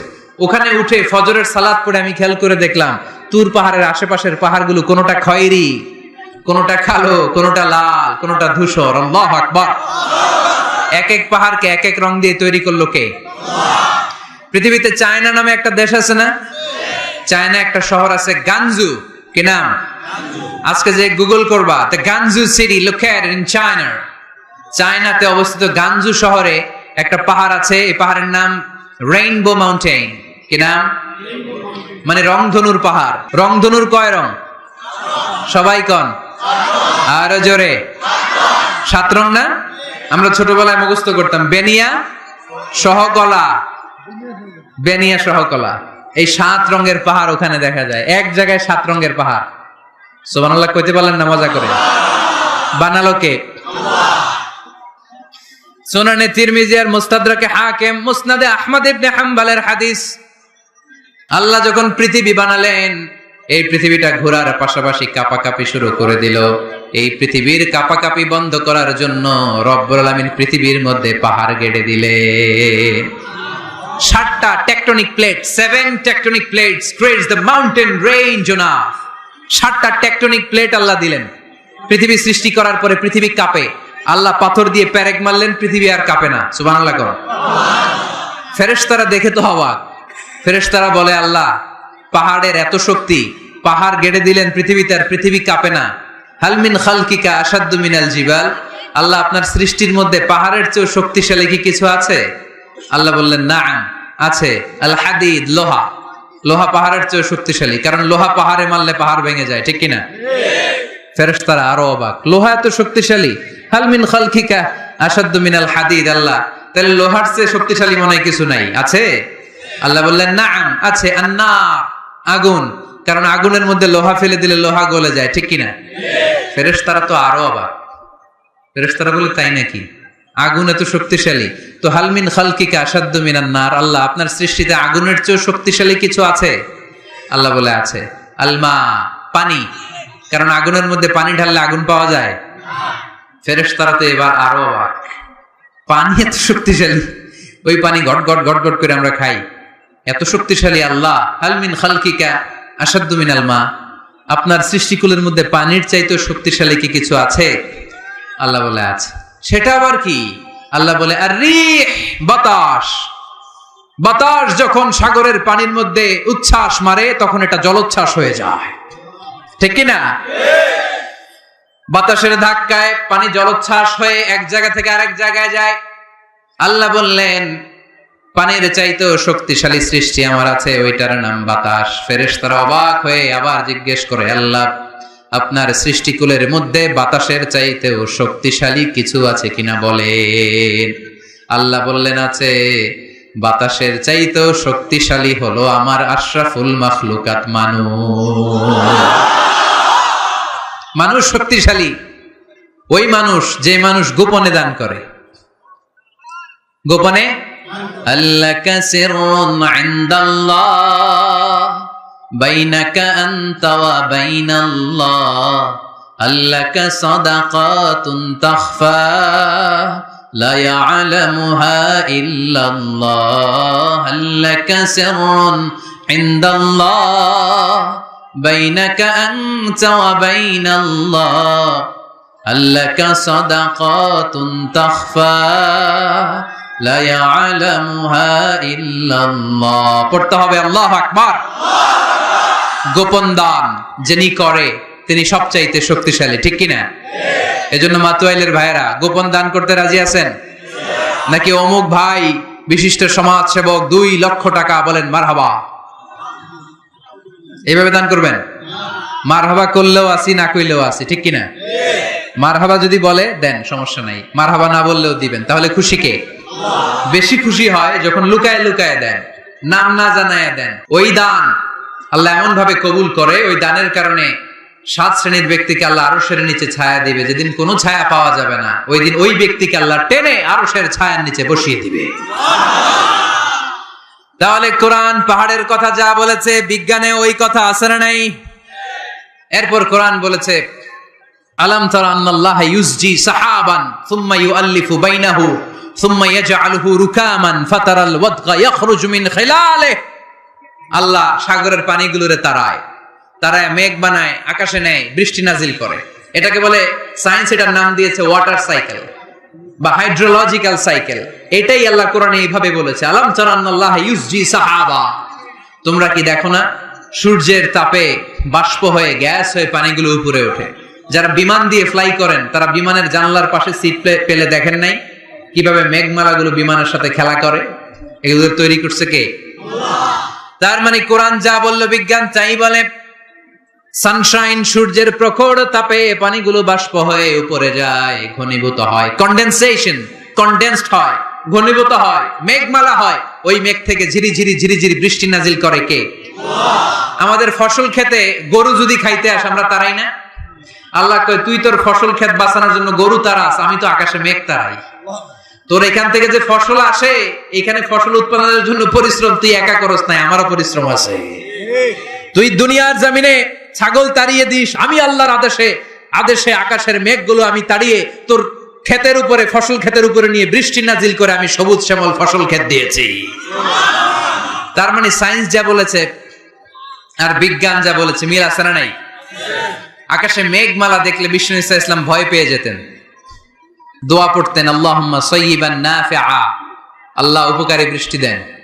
বৃষ্টি দেখলে, মেঘ দেখলে আল্লাহ রাসূল পেরেশান, একবার ঘরের ভিতরে আরেকবার বাইরে, একবার ভিতরে আরেকবার বাইরে। আম্মা জান বলতেন ইয়া রাসূলুল্লাহ আকাশে মেঘ দেখলে আপনি পেরেশান হন কেন? আল্লাহ রাসূল কেঁদে কেঁদে বলতেন আয়েশা আমি জানি না এই বৃষ্টি আর তুফান থেকে মদিনায় সজীব শ্যামল ঘাস লতা পাতা জন্মাবে নাকি এর মধ্যে থেকে বজ্রপাত এসে আমাদের পাপের কারণে আল্লাহ মদিনাটারে জ্বালিয়ে দিবে, আমি জানি না। আমরাও যে আকাশে মেঘমালা দেখি, আমরা কি জানি এটা কি রহমতের মেঘ না আযাবের মেঘ? জানি আমরা। তারপরও বৃষ্টি আসলে আমাদের গান আছে না নাই? বৃষ্টি আসলে দেখবেন গান লাগায় দেয়। বৃষ্টি পরে টাপুর টুপুর, ওই কয় পায়ে দিয়ে সোনার নুপুর, সব মুখস্থ। এগুলো করা যাবে না। বৃষ্টি দেখলে দোয়া পড়তে হবে আল্লাহুম্মা সাইয়িবান নাফিআ, আল্লাহুম্মা আসকিনা গাইসান মুগীসান মারিআন নাফিআন গায়রা দার আজিলান গায়রা আজিল। আল্লাহ এই মেঘমালা থেকে এমন বৃষ্টি দাও যে বৃষ্টি আমাদের জন্য কল্যাণকর, যে বৃষ্টিতে ঘাস লতা পাতা জন্মায়, যে বৃষ্টিতে আমাদের গবাদি পশুর জন্য রিজিক থাকে, কল্যাণকর বৃষ্টি দাও আল্লাহ, ক্ষতিকর বৃষ্টি দিও না, তাড়াতাড়ি দাও, দেরি করো না। চিল্লায় পড়েন আমিন। কানগুলো খরগোশের কানের মতো খাড়া করে শুনেন। আল্লাহর হাবিব বললেন, মুস্তাদরাকে হাকিমের হাদিস, সিনতান লা তুরাদ্দান, দুই দোয়া আল্লাহ কখনো ফিরিয়ে দেন না। কয় দোয়া? এক হচ্ছে ইনদান নিদা, আজানের পরে যে দোয়াটা করা হয়, আজান আর একামতের মাঝখানে দোয়া, আজানের সময় দোয়া, এই দোয়া আল্লাহ ফিরিয়ে দেয়, একটা গেল। দুই নাম্বার হচ্ছে তাহতাল মাতার, বৃষ্টির নিচে দাঁড়িয়ে দোয়া করলে ওই দোয়া কবুল করে কে? আল্লাহ। আর আমরা বৃষ্টির নিচে দাঁড়িয়ে আঁকা বাঁকা মেঠু পথে কোন রূপসী হেঁটে যায়, আছে না নাই? বৃষ্টি আসলে আমরা ভাবুক হয়ে যাই, দরজা জানলা বন্ধ করে দিয়ে অনেকে গান বাজনা ছেড়ে দেয়, হিন্দি গান লাগায় দেয়। এই 16 ডিসেম্বরেও দেখলাম কিছু কপাল পোড়া বাংলা দেশাত্মবোধক গানের পরে হিন্দি গান লাগাই দিচ্ছে। কত বড় ডাকায়, কোথায় কি করতে হবে ওইটাও জানে না। সেজন্য বৃষ্টি নাজিল হলে আমরা যেন আল্লাহর কাছে দোয়া করি। বৃষ্টির সময় দোয়া করলে ওই দোয়াটা কবুল করে কে? তাহলে ফিজিক্সের এই পোরশনে আমরা লোহা নিয়ে কথা বললাম, বায়োলজিক্যাল অ্যাসপেক্ট অফ মাউন্টেইনস, পাহাড় নিয়ে কথা বললাম পানি নিয়ে। এবার আমরা জুলজি নিয়ে কিছু কথা বলে মুনাজাতের দিকে যাব ইনশাআল্লাহ। প্রাণীবিদ্যা, জুলজি মানে কি? প্রাণীর কথা তো আর কোরআনে নাই। প্রাণীর নামে আল্লাহ কোরআনে একটা সূরা দিয়ে দিয়েছে, সূরাতুল আনআম। আবার 5টা প্রাণীর নামে আলাদা আলাদা সূরা আছে না নাই? সূরাতুল বাকারা, বাকারা মানে সূরাতুল ফিল, ফিল মানে সূরাতুন নামাল, নামাল মানে পিঁপড়া, সূরাতুন নাহাল, নাহাল মানে মৌমাছি, সূরাতুল আনকাবুত, আনকাবুত মানে মাকড়সা। আবার আল্লাহ বললেন, ওয়া ইন্না লাকুম ফিল আনআমি লা'iবরাতান নুসকিকুম মিম্মা ফি বুতুনিহি মিন বাইনি ফারথিন ওয়া দামিন লাবানান খালিসান সাইগান লিশ-শারিবিন। প্রাণীর পেটের ভেতর থেকে আমি তোমাদের জন্য একটা লিকুইড পদার্থ বের করি, মিমবাইনি ফারসিন ওয়া দামিল লাবানা। এই লিকুইড পানিটা গোবর আর রক্তের মাঝখান দিয়ে আমি বের করি, কিন্তু এই পানিটার মধ্যে গোবরও মিশে না, রক্তও মিশে না। সুবহানাল্লাহ। লাবানান খালিসান, এটার নাম ফ্রেশ মিল্ক, এটার নাম সাইগান লিশ-শারিবিন, খেতে খুব সুস্বাদু। সুবহানাল্লাহ পড়েন। মা তো এলে গরু গাবি পালেন নাকি আপনারা? কারা কারা পালেন দেখি? ছাগল পালেন কারা কারা? মা বা'আসাল্লাহু নাবিয়্যান ইল্লা রাআল গানাম। এই দুনিয়া এমন কোন নবী নাই যে নবী ছাগল চড়ায় নাই। ছাগল চড়ানো নবীর সুন্নাত। সুবহানাল্লাহ কইলেন না? তাহলে মেকানিজমটা দেখেন, what a brilliant mechanism of discharge in milk from animals body. আল্লাহ বললেন মিমবাইনি ফারসি ওয়া দামিল লাবানা। ফারস মানে গোবর, ফারস মানে দাম মানে রক্ত, দাম মানে। তাহলে গরুর পেটের এক লাইনে থাকে গোবর, এক লাইনে, আরেক লাইনে রক্ত। গোবরও নাপাক, রক্ত, গোবর খাওয়া হারাম, রক্ত খাওয়া। দুই হারামের মাঝখান থেকে, দুই পচা জিনিসের মাঝখান থেকে, দুই বিদঘুটে জিনিসের মাঝখান থেকে দুধ আমাদের জন্য বের করে দেয় কে? আল্লাহ। মেকানিজমটা দেখছেন? মিমবাইনি ফারসি ওয়া দামিল লাবানা, একদিকে গোবর একদিকে রক্ত, মাঝখান দিয়ে স্বচ্ছ দুধ। সুবহানাল্লাহ পড়েন। এই দুধ এমন একটা খাবার, এটা খেয়ে হজম করতে পারলে আজীবন বেঁচে যাবেন। নিউট্রিশনের যে ইনগ্রেডিয়েন্টস আছে 6টা, পুষ্টি উপাদান 6টাই আছে দুধে। এজন্য আল্লাহ রাসূল সাল্লাল্লাহু আলাইহি ওয়াসাল্লাম দুধ বড্ড পছন্দ করতেন, আর বলতেন আলাইকুম বিআলবানিল বাকার, তোমরা গরুর দুধ খেও, ফা ইন্নাহা তুরাম্মু মিনাল আশজার, কেননা গরুর দুধ এটা ঘাস লতা পাতার নির্যাস। গরু কি খায়? ফাস্ট ফুড খায় না? গরু বার্গার খায় না? ফ্রেঞ্চ ফ্রাইজ খায় না? টিক্কা খায় না? চিকেন কাবাব? গরু কি খায়? এই ঘাস খাবেন, মানে শাকসবজি খাবেন। গরু ঘাস খায়, এজন্য গরুর পেট থেকে দুধ বের করে দেয় কে? আল্লাহ। আলাইকুম বিআলবানিল বাকার, তোমরা গরুর দুধ খেও। কত বড় ডাক্তার ছিলেন বিশ্বনবী মুহাম্মদ সাল্লাল্লাহু আহমদ বড় বিশ্বস্ত। বিশ্বস্ত ডাক্তার, যেটা খাইতে বলছে ওটা খাইলে কোনো রোগ হবে? সে কোন বন্ধু বলো বেশি বিশ্বস্ত? সে কোন বন্ধু বলো বড় বিশ্বস্ত? কার কাছে মন খুলে দেয়া যায়, কার কাছে প্রাণ খুলে বলা যায়, হওয়া যায় অতি আশ্বস্ত। তার নাম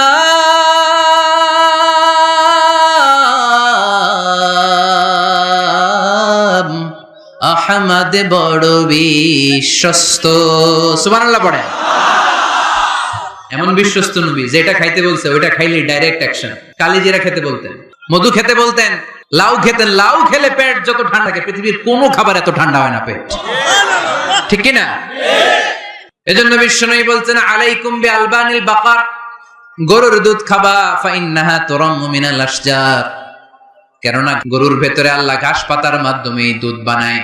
আবার বিশ্বনবী বললেন মেরাজের রাতে জিব্রাইল 3টা মগ এনে আমার হাতে দিয়েছিল। এক মগের মধ্যে ছিল পানি, আরেক মগের মধ্যে ছিল মদ, আরেকটা মগের মধ্যে ছিল দুধ। 3টা দিয়ে আমার টেস্টিং শুরু করে দিছে, টেস্টিং করতেছে। বিশ্বনবী ধরেন তো কোনটা ধরবেন? বিশ্বনবী দুধেরটা ধরলেন। কোন? সুবহানাল্লাহ। সাইয়েদনা জিব্রাইল বললেন আখাসতাল ফিতরা, নবী আপনি যেমন ধরছেন তেমন, আপনি যেমন, আপনার স্বভাব যেমন, নিয়েছেনও তেমন। এজন্য দুধ খাবেন, বাচ্চাদেরকে দুধ খাওয়াবেন।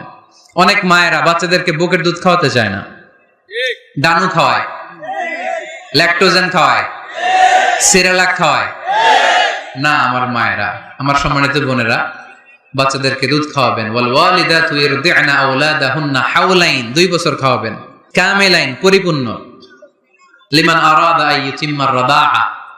কারণ মায়ের বুকের দুধের প্রথম দিক থেকে যে দুধটা বের হয় এটাকে বলে শাল দুধ। এই শাল দুধের মধ্যে অনেক ন্যাচারাল ভ্যাকসিন আছে। ডাক্তাররা বলেছে বাচ্চাদের ব্রেইন, হাড্ডি শক্ত হওয়া, মেমোরি শার্প হওয়া, উদ্যম আর উজ্জীবিত হওয়ার জন্য, সজীব আচরণের হওয়ার জন্য মায়ের বুকের দুধটা খুবই জরুরি। এটা অবশ্যই খাওয়াবেন। আর এই মায়ের বুকের দুধের ভেতরে আল্লাহ বাচ্চার জন্য প্রথম টিকাটা ফ্রি দিয়ে দিছে। বাচ্চার জন্য কিছু টিকা দেয়া লাগে না, যক্ষা, এটা সেটা, প্রথম টিকাটা ফ্রি। প্রথম টিকাটা আল্লাহ দিয়েছে মায়ের বুকের দুধের ভিতরে। এজন্য নিজেরাও দুধ খাবো, বাচ্চাদেরকেও মায়ের বুকের দুধ খাওয়াইতে হবে, ঠিক কিনা? গরুর দুধের ভিতরে অনেক পুষ্টি আছে, হজম করতে পারলে অনেক পুষ্টি। আমরা যেন বেশি বেশি দুধ পান করি, আল্লাহ তুমি তৌফিক দান করো। তাহলে দুধের এই কথা কোরআনে যা আছে, সায়েন্স তাই বলছে। কোরআন বলছে 1000 বছর আগে, সায়েন্স এখন খালি ঘোষণা দিতেছে বাচ্চাদের দুধ খাওয়ান, গরুর দুধ খান, এটাতে উপকার আছে। তার মানে এই প্রাণীকুলের ব্যাপারে প্রাণীবিদ্যার যে তথ্য, কোরআন আর বিজ্ঞান মিল আছে না নাই? এরপরে কোরআন বলেছে মধু খাও।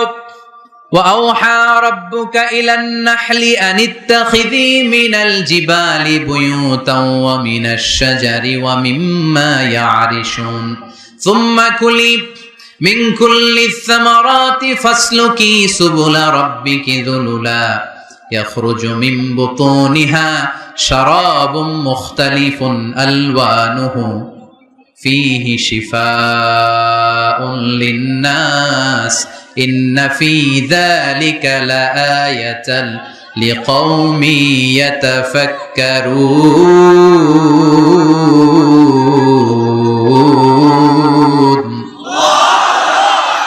লিকাওমি ইয়াতাফাক্কারুন, চিন্তাশীলদের জন্য এই মধুর মধ্যে আল্লাহ চিন্তা রেখে দিয়েছেন। আওহা রাব্বুকা ইলান নাহল, আল্লাহ মধুরে মেসেজ পাঠাইছে। আমরা মোবাইলে কি পাঠাই? এই মেসেজ আমার মোবাইলে আসে, আমার বন্ধু আমারে পাঠাইলে আরেক জায়গায় যায়, শুধু আমিই জানবো। মৌমাছির আল্লাহ যেটা পাঠাইছে এটা মৌমাছি বুঝতে পেরেছে। আনিত্তাখিদি, আল্লাহ অর্ডার করার সময় নারী মৌমাছিকে বলেছে, এটা মুয়ান্নাসের সিগা। আপনারা যারা আরবি জানেন, আলেম ওলামা ইকরাম যারা এসেছেন তারা জানেন ইত্তাখিজ এটা মুযাক্কার, পুরুষের জন্য। ইত্তাখিদি মুয়ান্নাস, নারীদের জন্য। আল্লাহ মৌমাছিকে যখন বলেছেন মৌচাকের বাসা বাঁধো, তখন আল্লাহ পুরুষ মৌমাছিরে বলে নাই, বলছে নারী মৌমাছিকে। কোন মৌমাছিকে? কার্ল ভন ফ্রেশ নামে একজন অস্ট্রিয়ান বিজ্ঞানী, এই সায়েন্টিস্ট গবেষণা করে দেখেছে মৌচাকের বাসার মধ্যে পুরো মৌমাছির সব কার্যক্রমের প্রধান যে থাকে এটা পুরুষ মৌমাছি না, এটা নারী মৌমাছি। সুবহানাল্লাহ, এত আস্তে। অস্ট্রিয়ান এই সায়েন্টিস্ট একটা বই লিখেছে, দ্য ডান্সিং বিজ, কিভাবে ফাসলুকি সুবুলা রব্বিকি যুলুলা। এইখানে মৌচাক আর মধু আনতে যায় 5 মাইল দূরে, এরপরে আবার এই রাস্তাটা চিনে মৌমাছি যে আসে ওর এই রাস্তা চিনায় দেয় কে? আল্লাহ সিক্রেট মেসেজ দিয়ে বললেন, ইত্তাখিদি, ঘর বানাও। আওহা রাব্বুকা ইলান নাহলি আন ইত্তাখিদি বাইতা, উপরে ঘর বানাও, মিনাল জিবালি বুয়ুতা, পাহাড়ে বানাও, গাছের মগ ডালে বানাও, যাতে পোলাপানরা ঢিল মারতে না পারে। কাছাকাছি নিচু জায়গায় মৌচাকের বাসা হলে পোলাপানরা কি করে? মধ্যে খাওয়ার জন্য ঢিল মারে না? আল্লাহ দেখেন কিভাবে সিক্রেট মেসেজ দিল যে নিচে তুমি তোমার মৌচাকটা করো না, উপরে বানাও। আর আমার দেখা পথ অনুযায়ী তুমি মধু নিয়ে আসো। এটাকে বলে ফ্লাওয়ার নেক্টার, পুষ্পরস। মধু এত ভালো কেন? এর কারণ মৌমাছি যখন পুষ্পরস বা ফ্লাওয়ার নেক্টার সে নিয়ে আসে, সে ফলের রস আনে, সে ফুলের রস আনে, সে বনাজি গাছ থেকে আনে, ঔষধি গাছ থেকে আনে, হার্বাল ট্রি থেকে আনে। এজন্য মধুর চেয়ে ঔষধি গুণ সম্পন্ন কোন ন্যাচারাল লিকুইড পানীয় পৃথিবীতে আবিষ্কার হয় না। চিল্লায় এখন সুবহানাল্লাহ। ফাসলুকি সুবুলা রব্বিকি যুলুলা, এগোতে থাকো। তারপরে মধুগুলোকে নিয়ে বাসার মধ্যে রাখো। এই আয়াত থেকে প্রমাণ হয় পুষ্পরস সংগ্রহ করে মধু এটাকে খেয়ে ফেলে, এমন না মুখ দিয়ে এনে মৌচাকে রেখে দেয়, না, এটা খেয়ে ফেলে। খেয়ে পেটের ভেতরে একটা চেম্বার আছে, আলাদা একটা চেম্বার, ওইখানে এনজাইম দিয়ে এটাকে সমৃদ্ধ করে। তারপর একটা টিউব আছে এটার পেছনে, টিউব দিয়ে মৌচাকের ভেতরে মধুকে পৌঁছে দেয় আমাদের জন্য। কোন সুবহানাল্লাহ। এই অস্ট্রিয়ান সায়েন্টিস্ট উনি গবেষণা কইরা অপারেশন করে মৌমাছি কেটে দেখতে পেল মৌমাছির পেটের ভিতরে একটা পাকস্থলী না আমাদের মতো, ওর পেটের ভিতরে আল্লাহ 2টা পাকস্থলী দিয়েছে। একটা তার নিজের খাবারের পাকস্থলী, আর একটা আমাদের জন্য যে মধু এনে এটাকে এনজাইম লিকুইড দিয়ে সমৃদ্ধ করবে, ওইটার জন্য আরেকটা পাকস্থলী। চিল্লায় পড়তে হবে আল্লাহু আকবার। এজন্য মধু খেতে রাজি আছেন তো? বিষ্ণু ঈসা ইসলাম ফ্রেশ মধু খেতেন। দুর্গন্ধযুক্ত মধু বিশ্বনবী সাল্লাল্লাহু আলাইহি সাল্লাম কখনো খেতেন না। আর বিষ্ণু ঈসা ইসলাম বলতেন, আলাইকুম বিশিফা আইন, তোমরা 2টা শিফা নাও। কোরআনে এই মেসেজটা খেয়াল রাখবেন, কোরআনে কালামুল্লাহ মাজিদে 2টা বিষয়ের ক্ষেত্রে আল্লাহ শিফা শব্দ যোগ করেছেন। এক হচ্ছে স্বয়ং কোরআনের ক্ষেত্রে আল্লাহ বলেছেন এটাতে আছে শিফা, আর মধুর ক্ষেত্রে বলেছেন মধুতে দিয়েছি আমি শিফা। এজন্য বেশি বেশি মধু খাওয়ার দরকার আছে না নেই? কত ধরনের মধু যে পৃথিবীতে পাওয়া যায়, ব্ল্যাক হানি, হোয়াইট হানি, ক্রিমড হানি, অর্গানিক হানি, এগুলো খুঁজে খুঁজে খাবেন। আজকে মধু খাইছেন কে কে? দেখি হাত তোলেন। মাশাআল্লাহ, আমিও খেয়ে আসছি আপনাদের সাথে। প্রতিদিন মধু খাইতে হবে শীতকালে। আজকে শীত পড়ছে না অনেক? মধু খেয়ে যদি আপনি কাজ শুরু করে দেন, শীত বাবাজি আপনার কাছে আসতে পারবে না।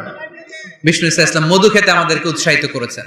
তার মানে এমন বিশ্বস্ত নবী আমার, যেটা খেতে বলেছেন এটা খেলে আমাদেরকে সুস্বাস্থ্য দান করবে কে? তার মানে প্রাণীবিদ্যায় আমরা কোরআন থেকে যে তথ্য পেয়েছি, এই তথ্যের সাথে বিজ্ঞানের তথ্যের মিল আছে না নাই?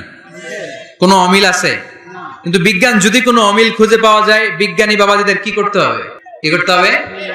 They have to wait unless they get their final discoveries, the latest and modern invention.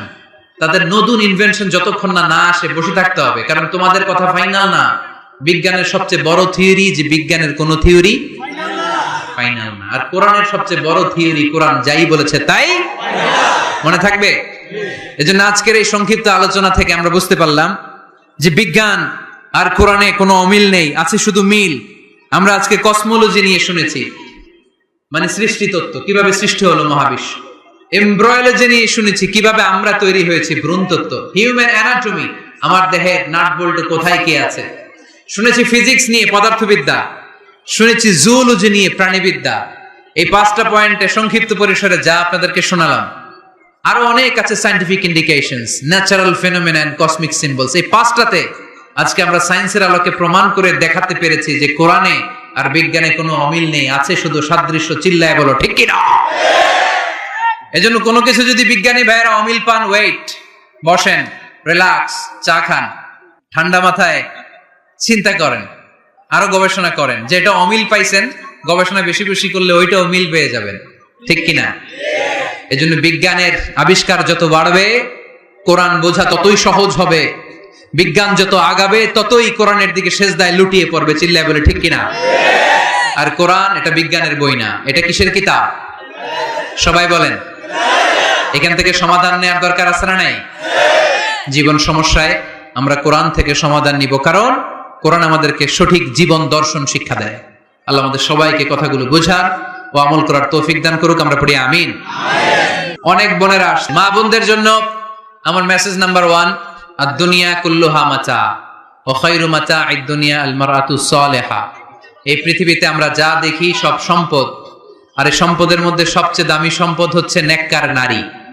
এজন্য যে মায়েরা আজকের প্যান্ডেলে এসেছেন, আমি কারো ছেলের মতো, কারো ভাইয়ের মতো, আমি এলাকারই সন্তান, আমি আপনাদের কাছে দোয়া চাই আমি যেন কোরআনের কথাগুলো ছড়িয়ে দিতে পারি। যারাই যে মা বোনরা এসেছেন আমি শুকরিয়া জানাই।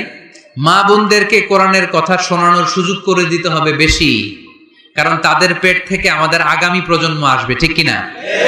তারা যদি কোরআনের মাহফিলে আসে, কোরআন হাদিস পড়ে, তাদের পেট থেকে বড় বড় আলেম বেরোবে, হাফেজ বেরোবে, দেশপ্রেমিক আলোকিত মানুষ বেরোবে, ঠিক কিনা? আর তারা যদি জি বাংলা নিয়ে পড়ে থাকে, স্টার জলসা নিয়ে পড়ে থাকে, হিন্দি সিরিয়াল নিয়ে পড়ে থাকে, টেলিভিশনের নাচানাচির অনুষ্ঠানগুলো নিয়ে পড়ে থাকে, তাহলে তাদের পেট থেকেই বেরোবে কুখ্যাত সন্ত্রাস। তো আমরা চাই না যে আমাদের মা বোনদের পেট থেকে সন্ত্রাস চাঁদাবাজ বেরোক, আমরা চাই আলোকিত মানুষ বেরোক, ঠিক কিনা? এই হচ্ছে মহিলা প্যান্ডেলের জন্য মেসেজ নাম্বার 1। মেসেজ নাম্বার 2, বিষ্ণু ইসলাম বলেছেন, আল মারআতু ইযা সাল্লাত খামসাহা ওয়া সামাত শাহরাহা ওয়া আতাআত বা'লাহা ওয়া হাফিজাত ফুরুজাহা ফালতাদখুল মিন আইয়ি আবওয়াবিল জান্নাতি শাআত। ও রমণীরা, তোমরা যদি দুনিয়ায় 4টা কাজ করো, তোমাদের জন্য আল্লাহ 8টা জান্নাতের দরজা খুলে দিবে। আমল নাম্বার 1, 5 ওয়াক্ত সালাত তারা আদায় করবে। আল মারআতু ইযা সাল্লাত খামসাহা। 2 নাম্বার, সামাত শাহরাহা, রোজা রাখবে। হাফিজাত ফুরুজাহা, লজ্জাস্থানের হেফাজত করবে। 3 নাম্বার। 4 নাম্বার, আতাআত বা'লাহা, স্বামীর আনুগত্য করবে। এই 4টা কাজ কোন বোন যদি করে, তার জন্য কিয়ামতের দিন বিচার শেষে 8টা জান্নাতের দরজা খুলে দিবে কে? আল্লাহ আমাদের প্রিয় মা বোনদেরকে সাইয়্যিদাতুনা খাদিজাতুল কুবরা রাদিয়াল্লাহু তাআলা আনহার মতো কবুল করে নিক। আমার যুবক ভাইদেরকে সাইয়েদনা ওমর ফারুকের মতো আল্লাহ কবুল করে নিক। আল্লাহ আমাদের সবাইকে কথাগুলো বুঝার ও আমল করার তৌফিক দান করুক, আমরা পড়ি।